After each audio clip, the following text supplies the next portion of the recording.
Уважаеми колеги, приятели, събрали сме се на ежемесечната дискусия, която се опитваме да превърнем в традиция, да направим нашите срещи едно място за събиране на социално активни мислещи хора, които да дадат своя принос в така ждуваната от всички ни промяна. Този път непосредствено след изборите нормално е темата да бъде свързана с тях, с перспективите, които те откриват пред нашата страна. И сме поканили госпожа Магдалена Ташева, мога да кажа най-достойният народен представител на 43-тото Народно събрание, която даде един пример за принципно отстоявана позиция, за яснота на поставяне на проблемите, за дълбочина на разсъжденията и въобще така засрами останалите парламентаристи в тяхното мнозинство. Между другото, искам да кажа, че щеше да присъства на нашата среща един друг достоен парламентарист, Янаки Стоилов. Обади ми се да се извини, че сина му или дъщеря му, не разбрах, има родителска среща, не може да откаже. Но нека нашата дискусия, макар и така в скромен състав, да бъде една стъпка напред към нашето така организиране, към разширяване на нашите действия. И само искам да спомена, че това има ефект. Последните два митинга, които ние направихме пред президентството от Народно социално движение, бяха едни, не казвам някакъв основен фактор, но един от факторите президентът да отмени 208 постановление на Министерския съвет. Той го направи точно така, както ние бяхме писали в писмото, което му изпратихме посредством служебното правителство. Искам да припомня, че от тогава всякакви юристи, включително в Фейсбук, ми обясняваха, че това не е възможно. Каза се, че е възможно. И една последна новина. Вчера получих писмо от завеждащ канцеларията на президентството във връзка с нашето второ писмо, в което предлагаме по проблемите на СЕТА, на 208 постановление, т.е. заселването на чужденци, да се свика Консултативния съвет за национална сигурност. В писмото ме уведомяват, че той ще бъде, Консултативния съвет ще бъде свикан непосредствено след образуването на новото правителство. Сега, пак казвам, това едва ли е резултат, нали, изключително нашата дейност, но при всички случаи нашата дейност е имала някаква частица, така, която е натежала в вземането на такова решение. Затова нека направим всичко възможно, така, нашите действия, тяхната ефективност да се увеличи. И сега по темата за изборите, за перспективата, която те дават пред България, за проблемите, които съществуват, ще чуем госпожа Ташева. Заповядайте, госпожа Ташева. Благодаря, Румене. Благодаря за високата оценка, която ти даваш на моите усилия. Добър вечер на всички. Изключително приятно ми е. И много се радвам и ще се радвам да бъда гост и в следващите ваши месечни сбирки, които надявам се и аз ще станат традиция. Така, какъв е резултат от изборите? 1 милион 147 хиляди 292 души гласуваха за ГЕРБ. Или така? Глас народен, глас Божи. Колкото и чудно да ни е, колкото и за много хора да е удивително и неприемливо. Факт е, че, както се изрази един социолог, Бойко Борисов не е пожарникар, не е охранител, той е 1 милион души българи. Оттам насетне какво може да се направи? Ситуацията е почти патова, каквато беше 2013 година след изборите, когато Атака плюс ГЕРБ имаха 120 депутата и ДПС плюс БСП имаха 120 депутата. 50 на 50. Тогава кворума, ако си спомняте, т.е. възможността да работи, да заседава Народното събрание, зависеше от един пръст. Подобно нещо става и сега. Аз ще говоря като представител на партия Атака в коалицията Обединени патриоти. Един от пътищата, от възможните пътища, е да се образува коалиционно управление, правителство, между ГЕРБ и тази формация политическа, което прави мнозинство от 121 човека. Вие следите новините, това е, знаете какво се обсъжда и какво не се обсъжда все още. Но трябва да си признаем, че това е много крехко мнозинство, нали, с един човек или с двама души. Пък да бяха и 5. Това е много крехко мнозинство. Вероятно, тук ще рискувам да направя една прогноза. Вероятно по някакъв начин ще бъдат привлечени и депутати от новата партия ВОЛЯ. Ние наблюдаваме как нейният лидер си предлага услугите на едната, като на другата страна. Човека се страхува да не... Моето тълкуване на едно такова поведение е, че той се страхува да не го сполети съдбата на Яне Янев и да му разпаднат групата. Ако си спомняте, 2009 година изтеглиха един депутат, Марио Тагарински, и след това всичко се разпадна. И така, към това крепко мнозинство да се прибавят необходимите още 5-6 души. Разбира се, възможно е правителство на малцинството, само че България няма традиция в подобни правителства. Освен това, такова правителство пак ще бъде недостатъчно презентативно. То не може да отразява интересите, социалните интереси на голямото мнозинство от народа. Така че този вариант го отхвърляме като малко вероятен и се изправяме пред едно правителство с крехко мнозинство, но за разлика от миналия парламент с много мощна опозиция от 106 депутата на БСП и ДПС.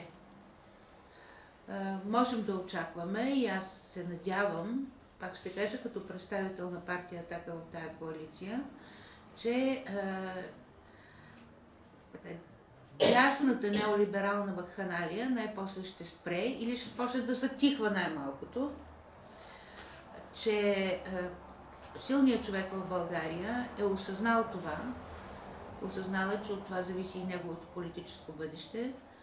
Хората около него, надявам се, са осъзнали, че и тяхното политическо бъдеще зависи от това. Тоест, ние трябва да вървим към повишаване на доходите. Западноевропейските държави така се изтеглиха от кризата, която първо беше финансова, след това стана икономическо. 2008 година има предвид. Чрез засилване, ускоряване на потреблението, което завъртя икономиката, по-голямо потребление, повече пари се въртят в икономиката, по-голямо производство или там внос и преодоляха кризата. Докато ако продължаваме както до сега и се хвалим, че това е, търсим стабилност, и финансова и всякаква, това не е стабилност. Стабилност е ефемизъм, зад който ще се крие стагнацията и загниването. Заблатяването има такава дума. 2027 година, мисля, или края на 2026 трябва да започне изплащането на заемите, които правителството Борисов 2 сключи, а те, само главниците им са над 20 милиона. Извинете, милиарда. Над 20 милиарда. и ще ги сметна. 16 милиарда от ЕКС, нали така, още като поеха властта, 16 милиарда. Да. След това последваха 1 милиард и май 200 милиона да се плати, т.е. НЕК да плати на двете уж американски, всъщност офшорни централи в източно-маришкия басейн. След това се беше изтеглен милиарди и отгоре да платим на Росатом това, че сме се привили пред американците и сме ликвидирали един печеливш проект, като АЕЦ Белене.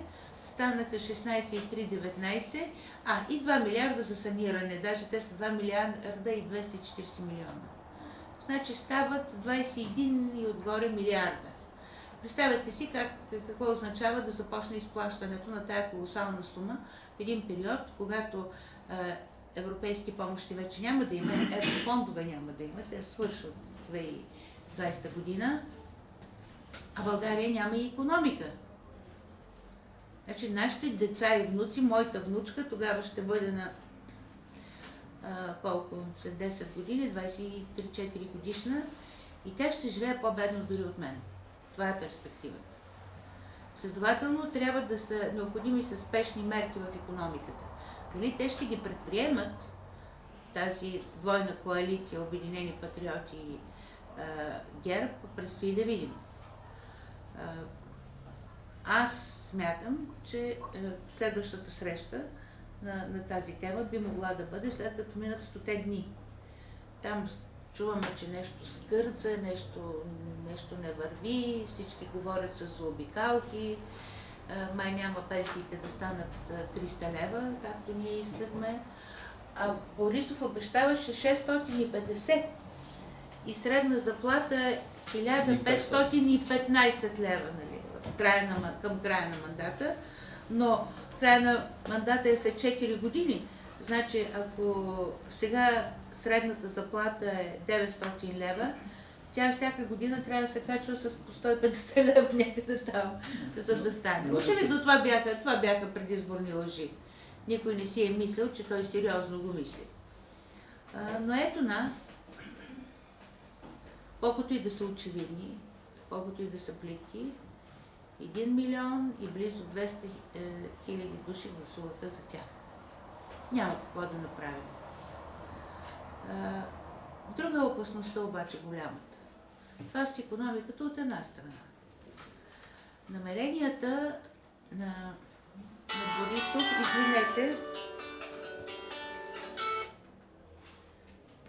намеренията на Борисов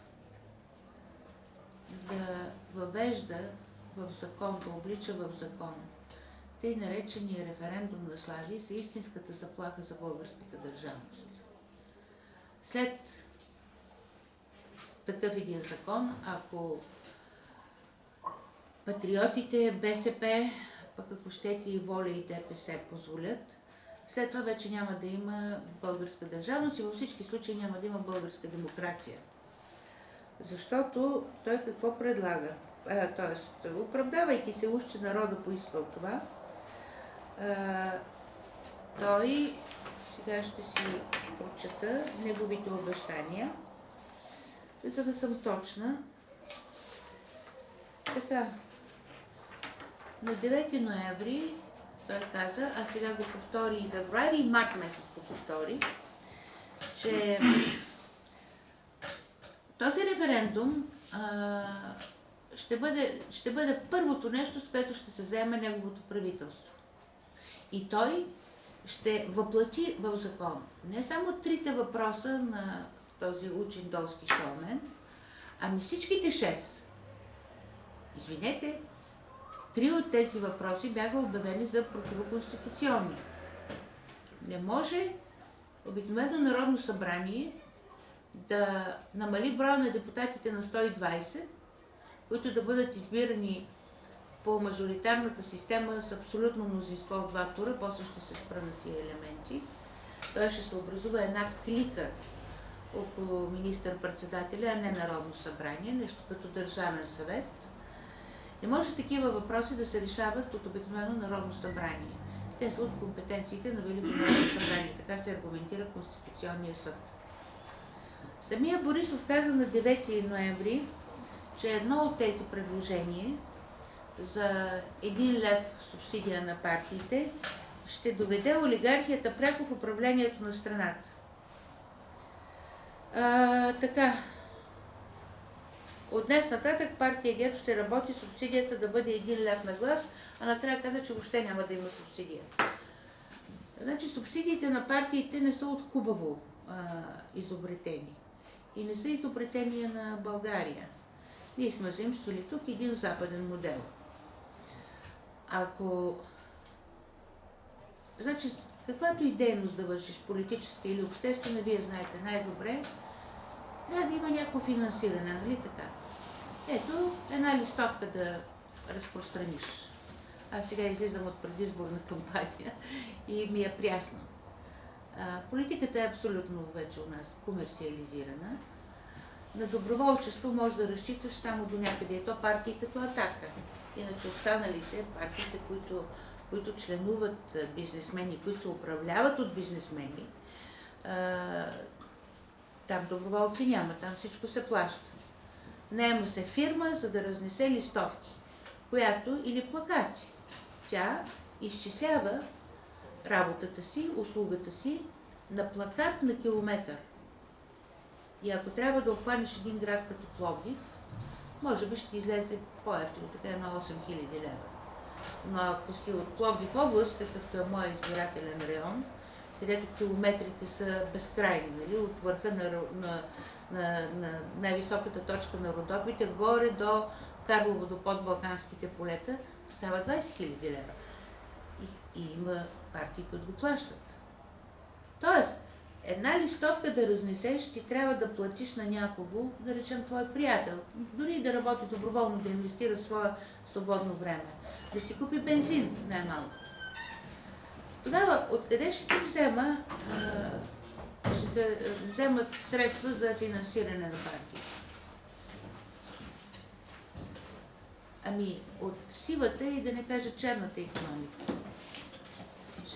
Ще се вземат от контрабанда, от настаняване, трайно настаняване, релокация, както го казват постановление 208, релокация и презаселване на мюсюлмански пришълци, които знаем идват с много пари, дават големи подкупи. Тоест, ние ще почнем да затриваме държавата. Защо? Защо ще спастим някакви пари за бюджета? Няма такова нещо. Народното събрание, може би ще ви изненадам сега, има бюджет 51 милиона лева. И тук влизат и командировките в чужбина, и прословутите мерцедеси, между другото, те са последните купени преди 8 или 9 години, но понеже непрекъснато са в ход, много от тях са вече, всичките са със сменени двигатели, а много от тях вече са грохнали. Мен ме оставило БМВ на средата на пътя. Колегата Николай Александров също беше оставен и то през тежка зимата пращаха друга кола да отиде да го вземе. Не е толкова разкошен живота на Българското народно събрание, както се внушава непрекъснато. И то се внушава от едни среди, които използват същия шоумен.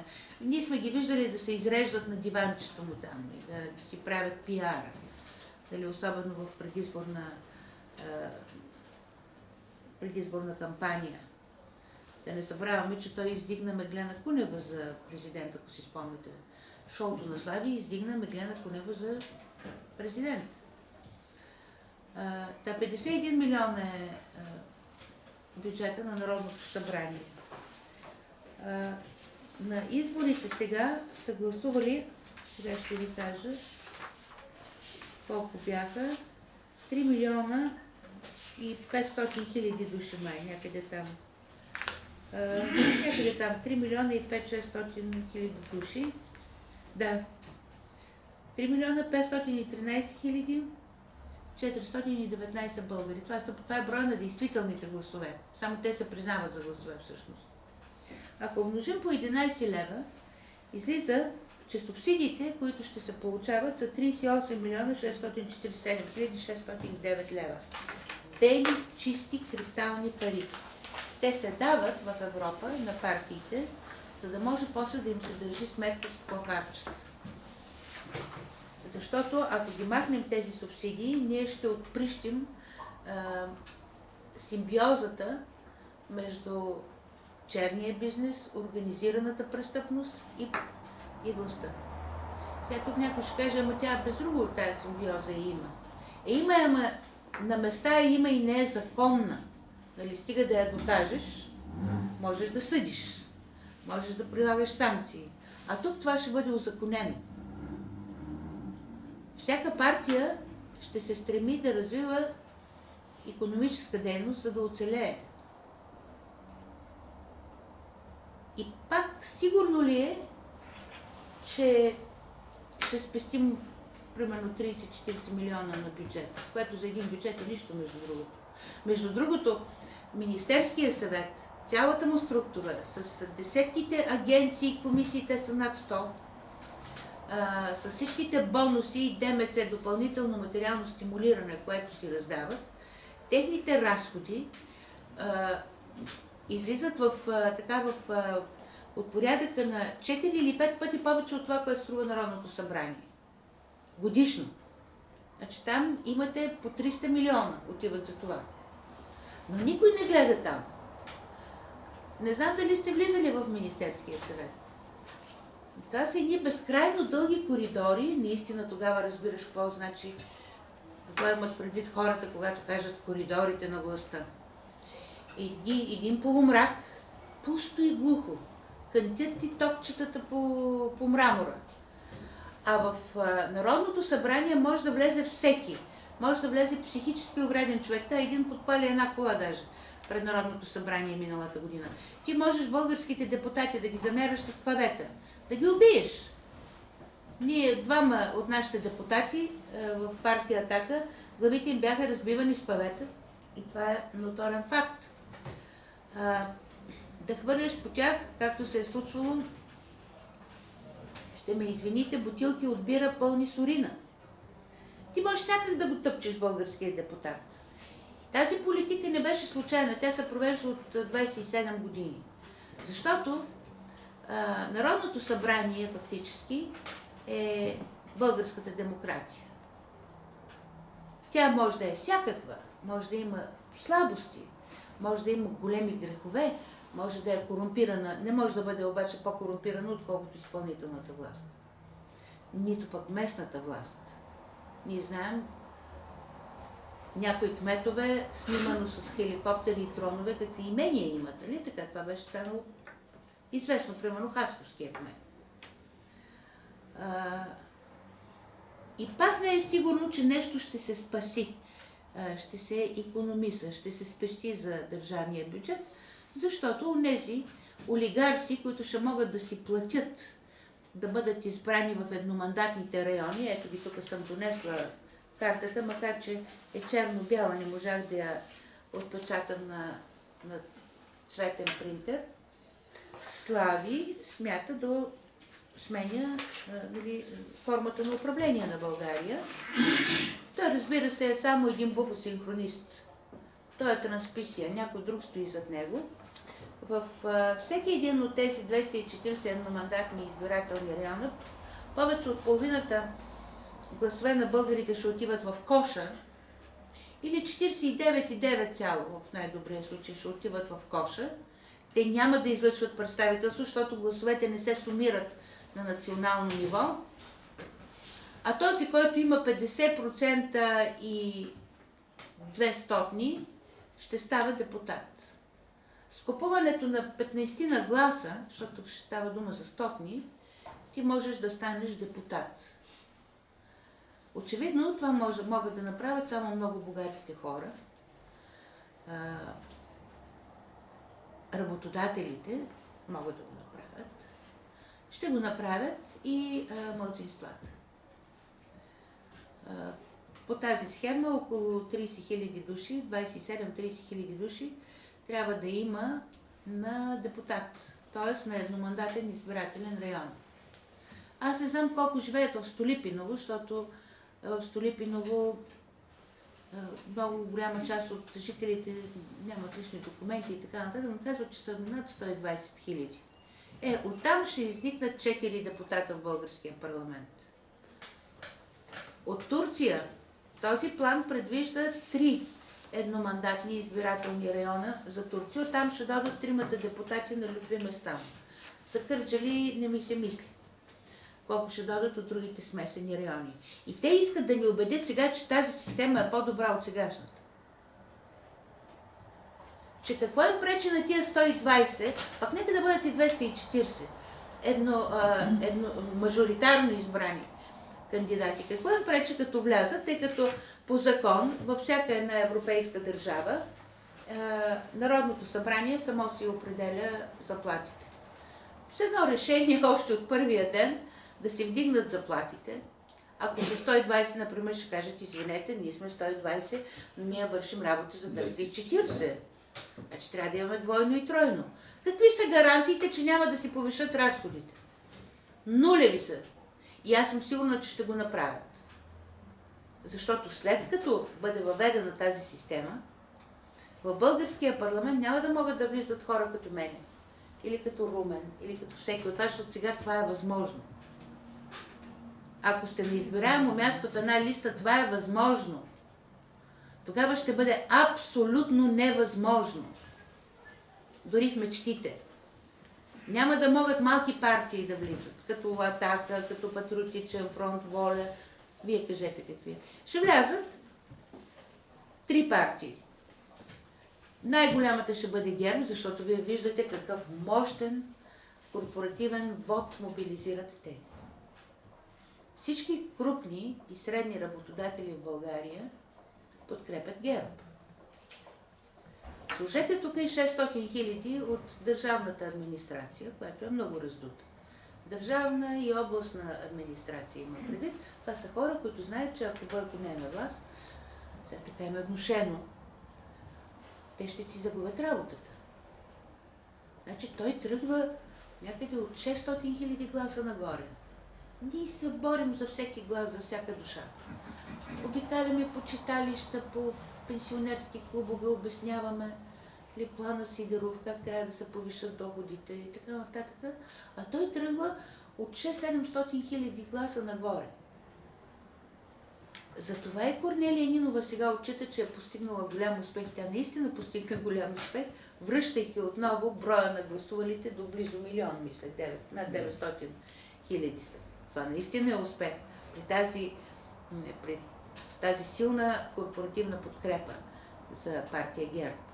Партия ГЕРБ е партия на българския и чуждия бизнес, на бизнеса въобще. Значи не може 54% да си направят труда да отидат до урните, останалите 46% да отидат за гъби и ние да искаме да променим нещо.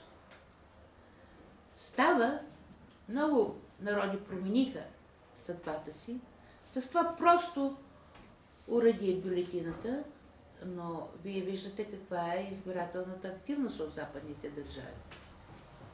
Примерно една Унгария промени така съдбата си, или Русия, избирайки Путин. Унгария, избирайки Орбан. Ако щете Словакия, избирайки Робер Фицо. Могат да се направят много неща с силата на бюлетината. Но нашия народ гледа шоуто на Слави, гледа полуголи балерини в тая пошли, просташки шеги и така нататък, хуморески, лигавене. Много фолк, нали, турбофолк. И в тази опаковка много лесно можеш да сложиш в устата и в ума на човека и най-мракобесната пропаганда, каквато е тази за този референдум. Нещо повече. Тук в момента включително и много отговорни хора, включително и той, който за трети път ще ни стане министър-председател, говорят така едно към кесим. Вчера казали, оне ден, 3,5 милиона са гласували за. Ама, викаш си, брей, аз ли не съм добре, Какво става тук? Колко гласуваха за да на референдума на шоуто на Слави? Даже за единия въпрос са гласували 2 милиона и 100 хиляди.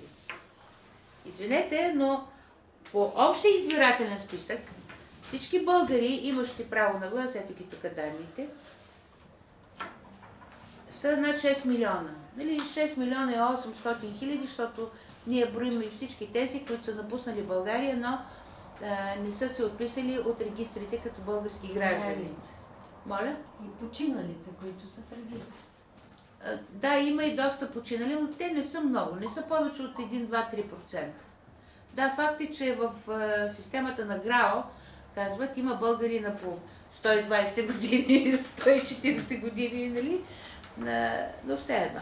Това може да стане просто като се прочистят тези масиви, то не е никак трудно. Сега, подкрепите ли народните представители да се избират с мажоритарна избирателна система с абсолютно мнозинство в 2 тура? С да са отговорили 2 милиона 509 хиляди 864. Не е възможно да има система с мажоритарна система с абсолютно мнозинство в 2 тура, защото, както обясниха юристи, конституционалисти, абсолютно мнозинство значи 50% плюс 1 от всички имащи право на глас. Обикновеното мнозинство е 50% плюс 1 от всички действителни бюлетини, нали така? Това е обикновеното мнозинство.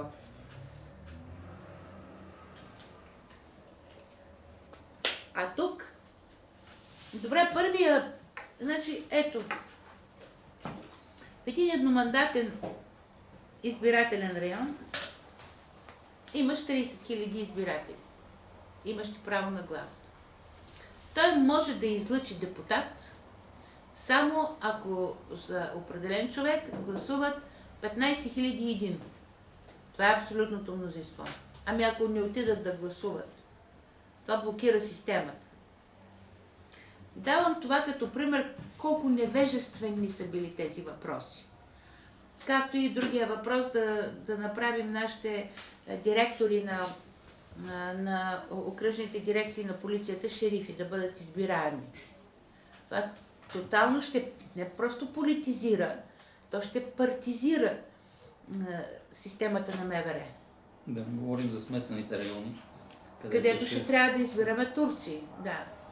Те после ще се формират в милиции и ще стане гражданска война.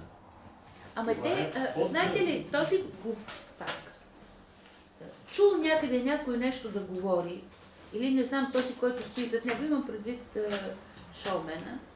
Слуша си сценаристите, които са... Някой стои за тия сценаристи, някой им дърпа конците на поръчва. Значи тази система, този референдум, предлага една система, която е толкова антибългарска, тя просто с един удар съсича фундамента на нашата държава, че не е посмял да излезе и да я каже, ами минава през шоуто на Слави, нали така, хако хихи, той е едно шоу, там годжи така, закачки и така пробутват концерт на Орлов мост, блокираха тук София, за да пробутват тази ужасяваща система. Ама използват популярността огромна на този Палячо. Ами какво да... Аз него не го гледам от 2004 година. Ще ви кажа, че е много гнусен ушвиц и просто не го гледам, но хората го гледат. Очевидно. Аз се извинявам. Да, кажете. Нека да кажа. Въпрос, че заплахата от шоуто на Слави предложението е това, че никой не обсъжда това, че 2 милиона, които са български граждани в чужбина, ще бъдат след това на мажоритарните избори отрязани. Никой до сега този въпрос, заплахата от това нещо, елиминирането, голямата заплаха на политическата класа в момента е хората в чужбина. Онези, които са от... Господин Георгиев, нека после ще зададем въпроси, да не прекъсваме изложението. Опасявам се, че грешите. Моля? Опасявам се, че грешите. Законопроекта, който шоуто на Слави, компанията на Мая Манолова и каква беше една нещастна, набедена социоложка, която пее и танцува. Мира. Да. И Валери Найденов, знаем, който е живял в Ню Йорк. Там е израсъл, защото баща му като член или кандидат член на ЦК е бил кореспондент, той е учил в американски училища и е решил, че това го квалифицира вече да се изказва по всичко. И всичките му предложения, ако четете и статиите му, те са страшно антибългарски. Той непрекъснато обижда българския народ и българското общество. Той с това си храни, си изкарва хляба в момента. Той подкрепяше референдум. Не само, че го подкрепяше. Той беше недоволен, че един вид малко хора са отишли, защото са прости българите, според него, и не разбират за какво става дума. Слава Богу, референдума не мина границата, за да стане задължителен.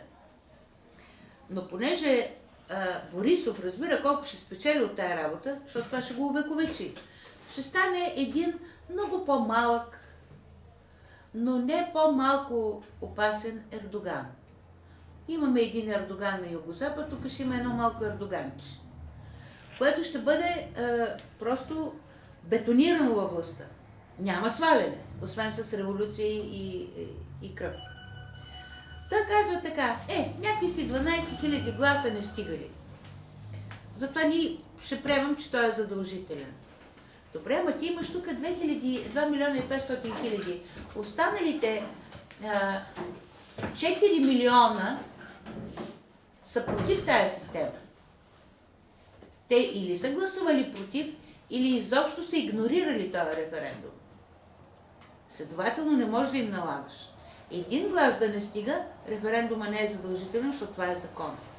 То ако почнем така, аз искам и там не достигат някакви 5-600 хиляди гласа, да стане задължителен и референдума за АЕЦ Белене, например. И на него не му достигат гласове, нали? Какво? А ако тръгнем така, представите, ако се създаде такъв прецедент, че един референдум, който не е задължителен, защото не е събрал достатъчно гласове, бъде облечен в закон, на този прецедент ще се позовават всички референдуми, които турските тайни служби тук ще уреждат в България. На всичкото отгоре те искат и да свалят тавана, минимума броя на подписите. И разберете какви референдуми ще се правят турците, местни и регионални и национални. Че хич те нашите турци да не искат, службите в Турция ще разберат каква врата им се отваря и то не е сложно, то по-малко от 1 милион да направиш един референдум, например да събереш 300 хиляди подписа и хайде готово. За задължително въвеждане на турски език, за задължително изучаване на ислям в училищата, всичко могат да направят. За официален втори. Да, всичко. Ако ние позволим този прецедент, дори за отцепване не задължителен референдум да се третира като задължителен.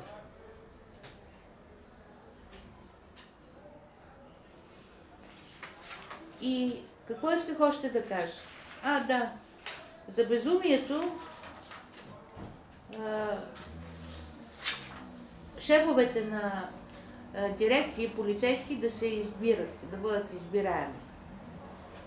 Ние на времето, в най-ранния период на атака, имаше такава идея, жонглирахме с такива идеи с оглед на борбата с корупцията в съдебната система, съдиите да станат избираеми. Защото, примерно, Съединените щати са така. Само, че Съединените щати са федерация. Ние това ли искаме? И България да стане федерация. Освен това, и в сегашната система, всеки съдия или всеки там полицай, за да стане директор на дирекция, за да бъде избран, той ще търси партиите. Нали така? Той ще ходи и ще се договаря с всяка една от партиите. Ако трябва, ще плаща. Това съм сигурна. Това ще развихри корупцията просто. За да могат, да може те да му мобилизират вод. Той няма да пише на него началото му, примерно ГЕРБ, или БСП, или каквото щете там някаква партия, но колоните на членовете и симпатизантите на тая партия ще бъдат инструктирани да изберат именно този. Какво сме преборили? Корупцията ли сме преборили? Напротив, ние сме отприщили, се оказа. Защото това вече е корупция на най-високо ниво. Тоест, системата е така юстирана, така калибрирана, че в момента, в тази особено геополитическа среда, при наличието на турската заплаха, ви видяхте какво става с гласовете на ДОСТ в чужбина. В момента не трябва да се пипат нито избирателния кодекс, нито, не дай Боже, както мечтаят от ГЕРБ, тая Екатерина Захариева се изказа, да променят Конституцията. Защото това е другото, към което лелеят душите им. От край време.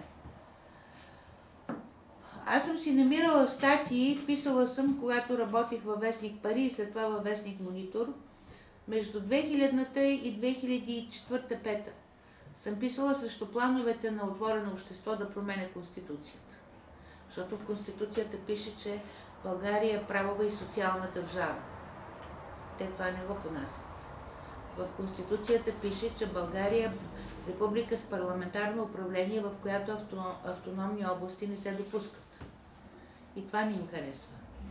Пише в Конституцията, че българският официален език и неговото изучаване е дълг и чест на всеки български гражданин. Пише, че в член 13, че традиционната религия е източно-православното вероизповедание. Юнал Лютви искаше този член да се коригира и да се впише, че са две традиционните вероизповедания. Пише също така, че бракът е, цитирам, доброволен съюз между мъж и жена. Те искат да го променят и да пише, че е доброволен съюз между двама души. Няма мъж ли, жена ли, какви били, трети пол ли, няма значение. Това е един начин да се въведе, да се узакони, да се узаконят еднополовите бракове. Има маса други неща. В член 19, мисля, пишеше, че икономическия живот в България почива на равноправна основа. Не може ти да сключиш 30 годишен договор с някакъв уж инвеститор, ти го знаеш какъв от някъде си дошъл, в който да му гарантираш, че всеки месец той ще получава 18 или 19% печалба. Хората по света, като изкарат 4% печалба, си хвърлят шапките. А сега КЕВР ни обяснява, че за съжаление не можеш нищо да направиш, защото договорът е бил така сключен. То не може да бъде така сключен. Това е корупционен договор. Той трябва да бъде даден на прокуратурата и развален. Защото именно противоречи на членове на Конституцията. И аз така мога да управлявам и ТЕЦ, Марица Изток 3, и Софийска вода. Ти ми дай 18 или там даже 10% печалба и тя водата си тече. Нали? Какво толкова? Нито сменям тръби, те ръждясват, те се пукат. Не е необходимо да имаш даже квалификация.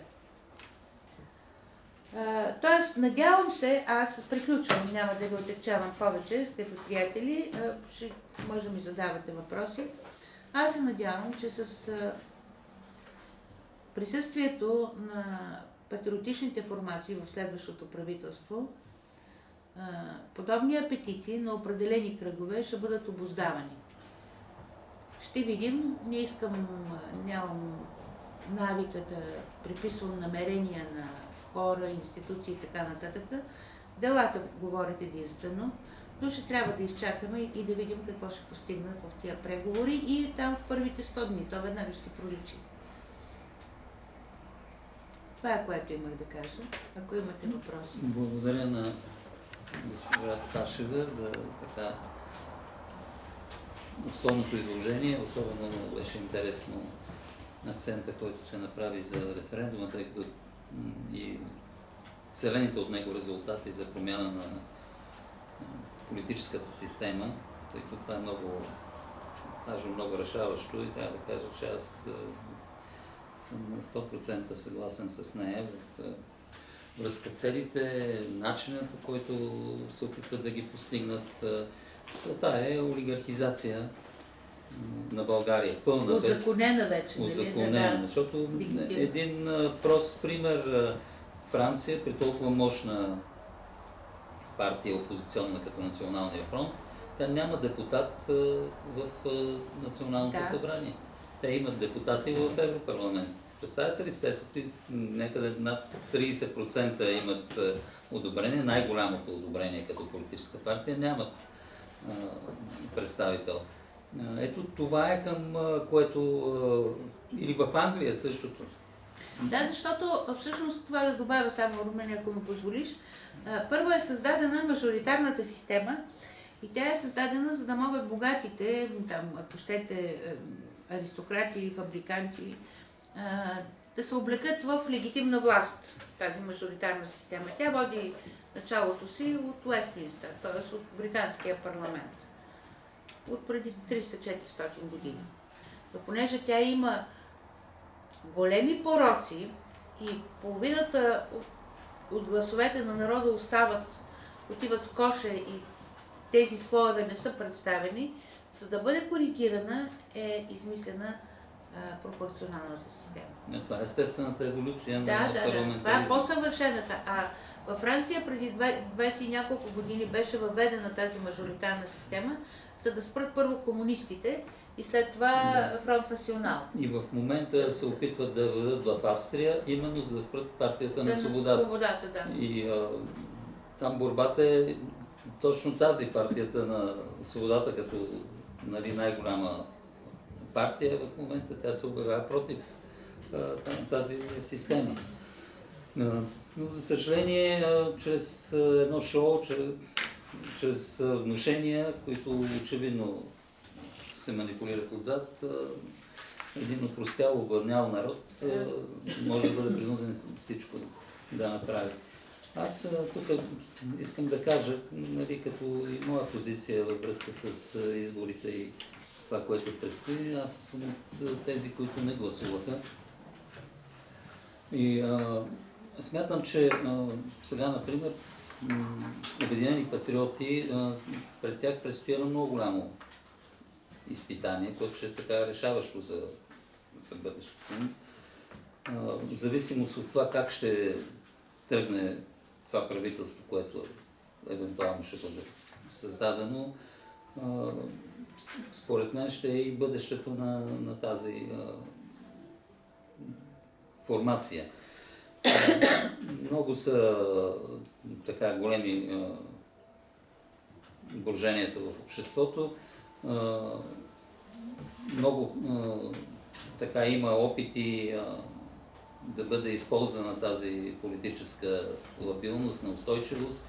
Един такъв пример е с така наречената партия Възраждане, която, както се видя, е абсолютен проект, свързан с фондация, финансирана от друга известна фондация Америка за България, с такива театрални жестове, широко разпространени чрез BTV, такива особени медии, с това успоредно съвпадение между тезите на Възраждане и на въпросния Слави Трифонов за референдума. Така че манипулацията в българския политически живот тя е огромна. Дали българското общество ще се умее да намери своето адекватно представителство, това стои един голям въпрос. Аз смятам, че ние с нашата дейност, с нашето критично отношение към абсолютно всички партии, подчертавам, сме някакъв, макар и малък, но верен колектив и да се надяваме, че тази ни роля ще нарасне с степента, в която тази зала се изпълва с все повече слушатели. Сега залата има думата, заповядайте с вашите въпроси, коментари.